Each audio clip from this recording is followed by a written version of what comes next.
এখন গতকালকে যখন সাপ্লিমেন্টারি লিস্ট 2 বেরোলো তখন রাত্রি 12:30টার সময় আমি ওই যেই ওয়েবসাইটে গিয়ে দেখলাম যে আমার polling premises Keshab academy polling booth 209-তে আমার নামটা উঠেছে।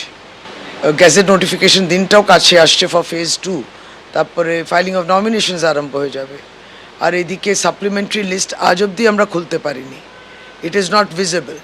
তো সাপ্লিমেন্টারি লিস্ট 1 সেটা তো দেখা যাচ্ছে না, তার মধ্যে অ্যাডজুডিকেটেড হয়ে অ্যাপ্রুভড আর অ্যাডজুডিকেশন পরে ডিলিশন কোনোটাই দেখতে পেলাম না।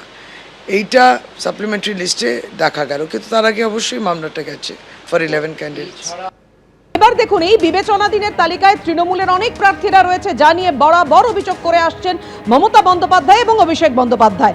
এবার যে লিস্ট বেরোলো তাতে দ্বিতীয় সাপ্লিমেন্টারি তালিকায় নাম এলো তৃণমূলের বিবেচনাধীন প্রার্থী কতজন রয়েছে। 11 জন প্রার্থী এখনো বিবেচনাধীন।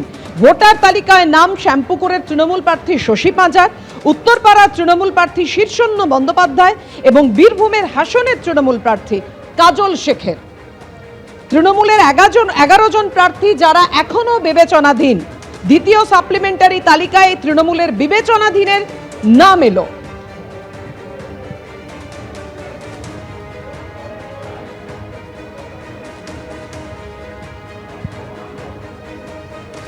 প্রকাশিত হওয়া দ্বিতীয় সাপ্লিমেন্টারি লিস্টে কতজন ভোটারের নাম রয়েছে, কাদের নাম বাদ গেছে? 12 লক্ষ ভোটারের নাম রয়েছে দ্বিতীয় সাপ্লিমেন্টারি লিস্ট, যেটা বেরিয়েছে গতকাল মধ্যরাতে। 12 লক্ষ ভোটারের নাম রয়েছে। প্রথম ও দ্বিতীয় সাপ্লিমেন্টারি লিস্ট মিলিয়ে মোট 22 লক্ষ ভোটারের নাম হলো। 21 লক্ষের কাছাকাছি নাম আপলোড করা হয়েছে কমিশন সূত্রে, এমনই খবর পাওয়া যাচ্ছে। আর এখনো পর্যন্ত তাহলে 37 লক্ষের নিষ্পত্তি হয়েছে, সিও সূত্রে এমনটাই খবর। প্রথম সাপ্লিমেন্টারি লিস্টে নাম ছিল 10 লক্ষের। গতকাল হাইকোর্টে এসআইআর বৈঠক হয়, মূলত ট্রাইব্যুনাল নিয়ে আলোচনা হয়েছে এমনটাই জানা যাচ্ছে। আর দুটি সাপ্লিমেন্টারি লিস্ট, অর্থাৎ প্রথম দফায় যে সাপ্লিমেন্টারি লিস্ট বেরিয়েছিল আর যে দ্বিতীয় সাপ্লিমেন্টারি লিস্ট বেরোলো, দুটো সাপ্লিমেন্টারি লিস্ট বেরিয়ে মোট 22 লক্ষ ভোটারের নাম রয়েছে।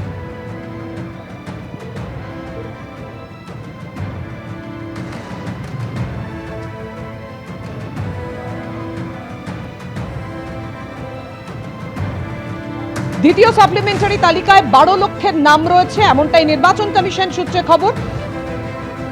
21 লক্ষের কাছাকাছি নাম আপলোড করা হয়েছে এমনটাই খবর কমিশন সূত্রে। অর্থাৎ এখনো পর্যন্ত 37 লক্ষের নিষ্পত্তি হয়েছে। 2-1 দিনেই সফটওয়্যার চালু হয়ে যাবে, মুখ্য নির্বাচনী আধিকারিক জানিয়েছেন, কারণ রিপোর্ট নিয়ে সিদ্ধান্ত নেবে হাইকোর্ট। সফটওয়্যারও তৈরি হয়ে রয়েছে, জানিয়েছেন মুখ্য নির্বাচনী আধিকারিক।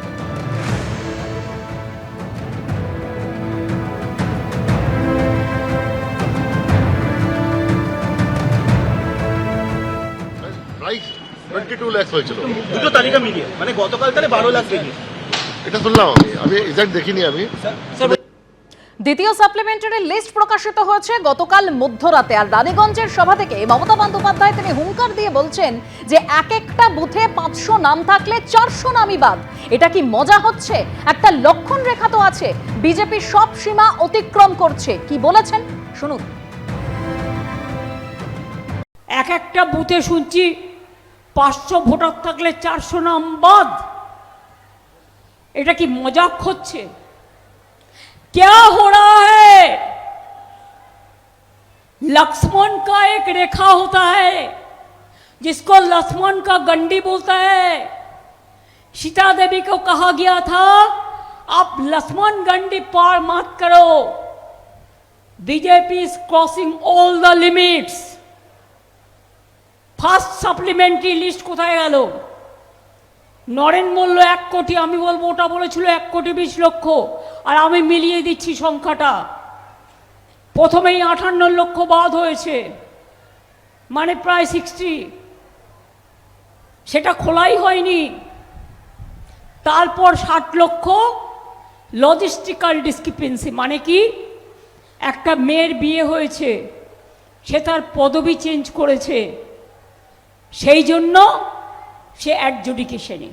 তোমরা এআই দিয়ে নাম ভুল করেছো, এমনকি জাজেদের নাম পর্যন্ত অ্যাডজুডিকেশন লিস্টে ঢুকিয়ে দিয়েছো।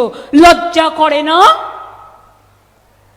শুনুন, এদের কোনো লজ্জা নেই, কারণ একটা কান কাটা থাকলে দুটো কান কাটার ভয় থাকে।